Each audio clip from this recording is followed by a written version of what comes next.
welcome back to the Road to Episode 7, my ongoing series where I chart the road to the release of Star Wars Episode 7 in December 2015, and the next director for the next Star Wars film has been announced. Yes, the standalone spin-off, Star Wars movie, the first ever real live-action spin-off Star Wars movie that's not as part of the main episodic saga, will be released on, let me just check, December 16th, 2016. Which has been announced, along with the director of that film, who will be Gareth Edwards. And Gary Whitta will be writing the film. I'm just going to read the official press release for you from StarWars.com.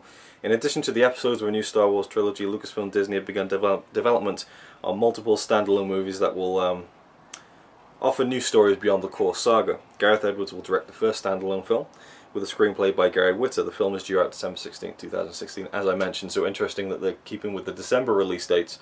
I wonder if that'll be a tradition from now on. I mean, I think it is a pretty nice spot to make a lot of money, and you got to think business, so maybe this will be the end of the May Star Wars releases. Gareth Edwards blazed into the filmmaking forefront with his acclaimed work on Monsters, which is a low-budget film, a film he wrote, directed, and served on as cinematographer and visual effects artist. The skill and vision readily apparent in Monsters earned him the high-profile spot directing this year's smash hit Godzilla. And he says, "Ever since I saw Star Wars, I knew exactly what I wanted to do for the rest of my life: join the Rebel Alliance. I could not be more excited, and I'm honoured to go on this mission with Lucasfilm." Gareth Edwards.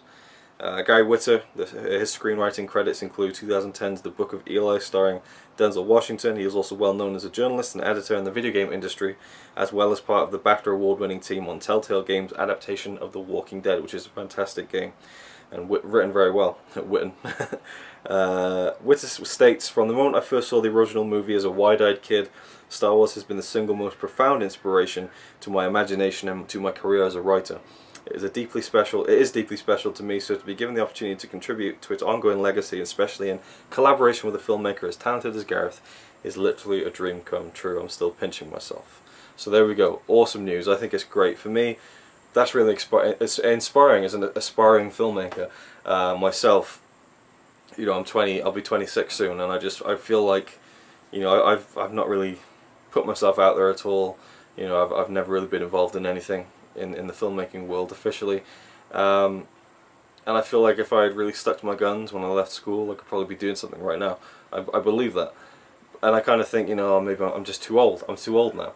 But here's Gareth Edwards, who's like, he's in his late 30s, or near enough, and throughout his 30s he's basically made a low-budget film in the UK called Monsters.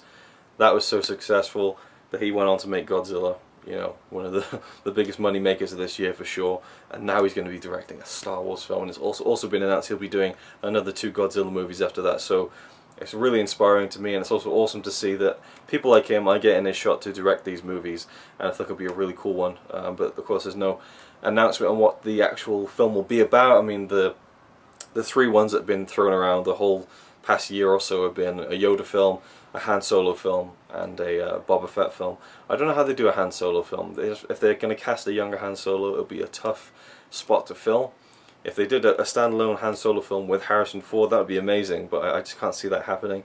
And Yoda would be interesting.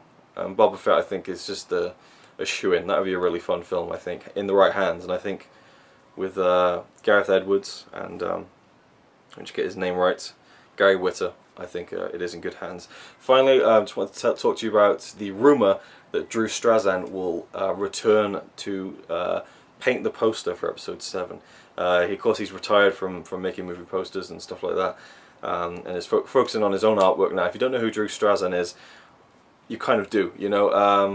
All the famous posters of the 80s, mainly, in the 90s, like the Back to the Future poster with Marty, with his glasses and looking at his watch and half stepping out in the DeLorean. That was painted by Drew Struzan. All the original, well, not the original, but the special edition Star Wars trilogy posters were done by Drew Struzan. He also kind of did a poster for Star Wars back in the late 70s, but it wasn't like the proper one that was used all the time. He also did the Revenge of the Jedi poster, and he did all the prequel trilogy posters. So he's got quite a history with Star Wars, and he's painted some fantastic posters for the films, and he's also done a lot of the book covers, and he's an amazing artist, and I highly recommend you check out the film Drew, the man behind the poster, or the posters.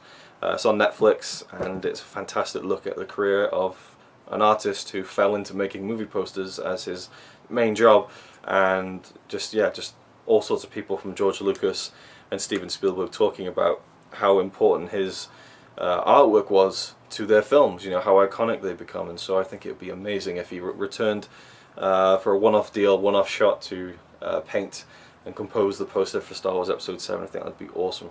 But yeah, that's it for now. Thank you for watching, and hopefully this standalone Star Wars film will be pretty good. It's going to be interesting because you just never really think about a Star Wars film, a live-action Star Wars film that isn't an episode, you know. So it's going to be different, it's going to be weird, and by that point, by the time it comes out, in fact, it'll almost be 40 years since the original Star Wars came out, so things are changing in the Star Wars world, but hopefully it's for the better. Thanks for watching, and I'll see you soon.